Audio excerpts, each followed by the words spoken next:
Good afternoon. It's a real pleasure to be here today and share my story with all of you.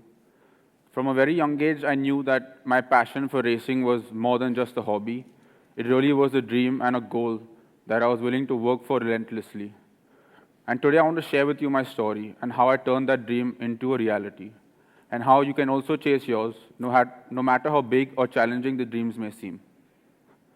My road to racing success wasn't easy. There were a lot of challenges along the way. When I first started, a lot of people told me that it was not possible. I couldn't make it, that it was too difficult, too competitive. But that didn't stop me.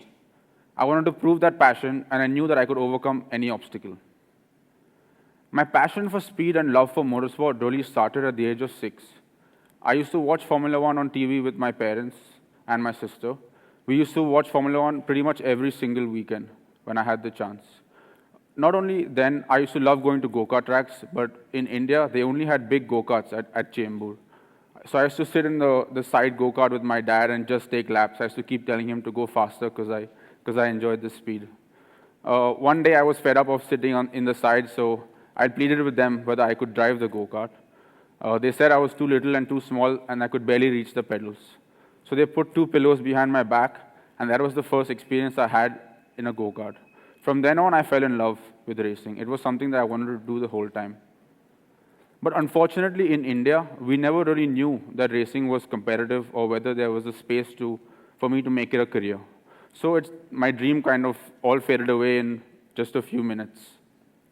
My dad, actually being a businessman, he used to travel around the country a lot. And one day, just by chance, he picked up the newspaper in a plane, and he saw that there was a training camp which was being held in Powai for young karters. I remember he came home all excited to tell me that there's this training camp in Powai for young karters. Would you like to go? And I said, yes, I would love to go. But I also had my English exam on a Monday. So it was over the weekend. I was telling my mom, please let me go. I'm studied, I'm prepared, and please let me go race. She was like, you've not even started yet, so you can wait a few months and go. And I knew I could lose my opportunity. So before I even started, I smiled and told her, Mom, it's just an exam, but this whole thing is a question of my career. So I told her, and she let me go. So that was how I really started racing. I went for that training camp. It turned out to be super, super successful. And from there, the person who held the camp, he told me if I wanted to drive for his national team. So this photo in the background, as you can see, is where it was my first ever go-kart. I started racing in India in 2009. And fast forward to 2010 was my second year of racing. In this year, I won the National Karting Championship in Micromax. This was for karters 12 and below.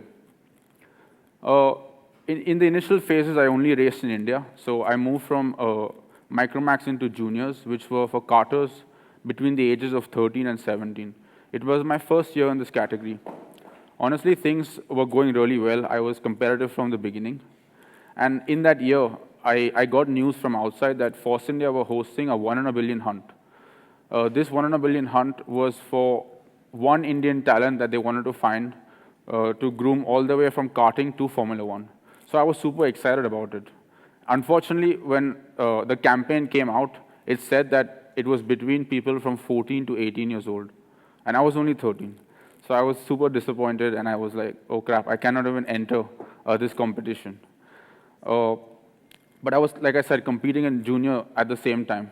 But a couple of months later, they decided that the 100 people that they would shortlist, they were also going to make a wildcard entry. So they changed it to 98 people, and then one person below the age of 13 and one person above the age of 18. So here I saw my opportunity, that there was a very, very small chance that I could get into this program. Fast forward to the end of the year, in that year, I was fighting for the national championship in Hyderabad. The race in that weekend was at the airport. There was a small track there. And at night, the trials for the Force India 1 in a billion hunt were in the city. So that afternoon, I had fought for the championship. I had won the championship. And just half an hour before I had to leave for the Force India trials, my dad came and told me that I had been disqualified from the race because of a technical issue. So that one disqualification meant I lost the championship. It was a huge heartbreak at such a young age for me. But honestly, I've always been brought up to be calm, to let things go, and and just move on. I had half an hour to switch my mind off that and move to the tryouts. I arrived there. There were thousands of people who had set lap times.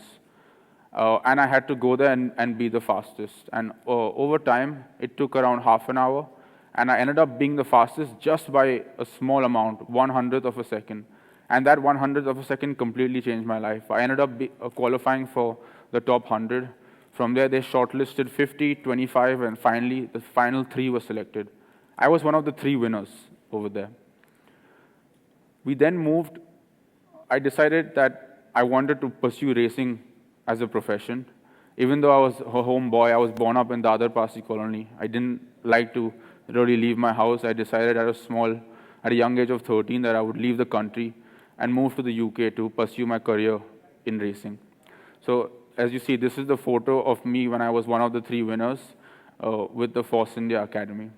In 2012, the 3 of us who won, we went to race in the UK. And again, there was a lot of pressure that year, because the 3 of us went and they gave us an ultimatum that only one of us would make it at the end of the year. So even though we were competing, we were also friends living abroad at the same time.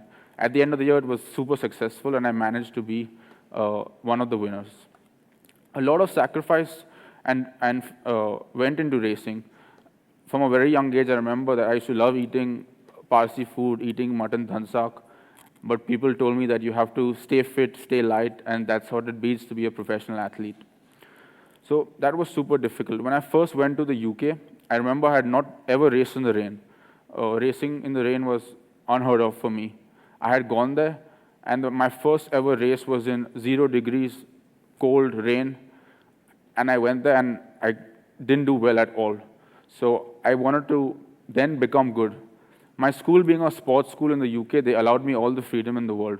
So even when I was in the middle of a class, middle of another sport activity, as soon as it rained, there was a go-kart track around 10 minutes away from my school. I would leave the school, they gave me permission to spend the time away, and I would just do laps and laps and laps and laps in the rain until I got tired of it.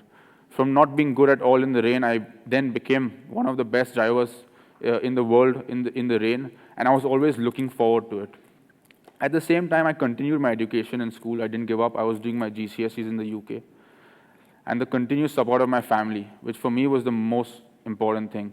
A lot of other people told my parents that racing is a dangerous sport, and how can you allow your son to race and move abroad at such a young age?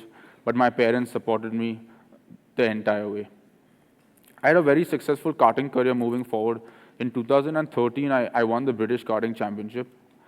I won the Asian Championship. And this was me in 2015. I actually finished 2014. I finished 3rd in the World Karting Championship. In the middle is Lando Norris, who was then my teammate moving forward for many years, going up into the future. In 2015 is when I transitioned from go-karting to car racing. It was a very big transition, honestly. I remembered going on speeds of 120, 130 in go-karts, and then straight away in a Formula Renault car, in the picture you see behind, they can reach up to 250 kilometers an hour. So it was super mentally and physically demanding. Going up in the future, I can say later, but in a Formula 2 race, we lost up to 2.5 kilos just in a 1-hour race. As you can see, I was with Force India this whole time. Here I had won the New Zealand Grand Prix, was the first ever Indian to win a Grand Prix, so it was a huge achievement for me. From 2015 to 2018, I was with Force India, and my dream and goal was to drive for an Indian team in Formula 1. Unfortunately, that year, Force India, due to their own personal reasons, they left Formula 1, so it was a huge setback for me. I didn't have any other Formula 1 team that I was associated with at the time, so I had plenty of other things that I needed to do. So in 2019, I switched to a Prema Power team in Formula 3. It's an Italian-based team, and here the season went very well. So I started my season strongly. I won 2 out of the first 3 races, and then I went on to fight for the championship along the way. Because of this very good season, I remember at the end of the year in Russia that my dad told me that Dr. Helmut Marko from Red Bull wants to meet us. So I was super nervous, but also super excited at the same time. After my last race finished, I went to meet him into the Red Bull hospitality, and he told me, "Would you like to join our academy?" So, I mean, I couldn't stop smiling. I had just left the Force India Academy a year ago. I was by myself for 1 year, and my results on track got me the chance to drive for Red Bull in Formula 2. So this was my first year with Red Bull in Formula 2 in 2020. Even though the year didn't start off great, with their continuous support at the end of the year, I became the first ever Indian to win a Formula 2 race. And to date, I can still remember that feeling of me being on the podium, hearing the national anthem play in front of thousands of people, my parents, my grandmother, everyone just below the podium smiling. I can never ever forget that day. Even if I close my eyes now, I can still remember it. In the end, a few years competing in Formula 2, I had a super successful career. I finished off with 18 podiums and 4 wins, an achievement that I'm very proud of. But still, it being how it is in Formula 2, it's not easy to break into Formula 1. But because of the successful career I still had, I got a chance to test for McLaren Formula 1 team in 2023 at Silverstone, which is the home of motorsports. Again, I remember the build-up to that, a lot of time in the gym, a lot of fitness, dedicated sessions just for that test.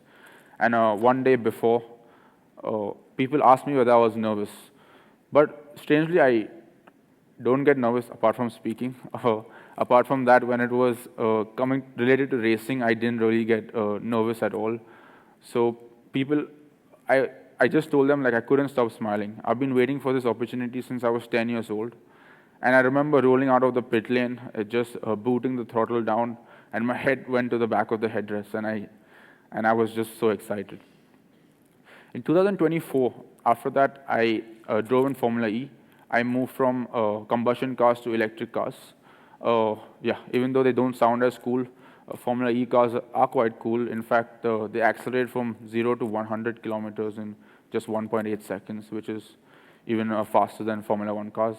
There's a lot of technology also involved in these Formula E cars. And so I enjoyed my season last year.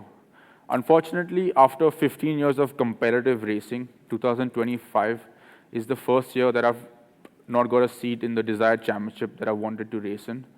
So I joined my dad's business at the end of last year, completely different life to what I've been used to. And at the same time, I've been doing a private MBA and pursuing it as much as I can and giving my 100%. As of now, my future is unknown, but my goal really is, as it's been since I was a kid, is to give 100% in whatever I do, whether it is really in business or in racing. I hope it's in racing, but we'll see.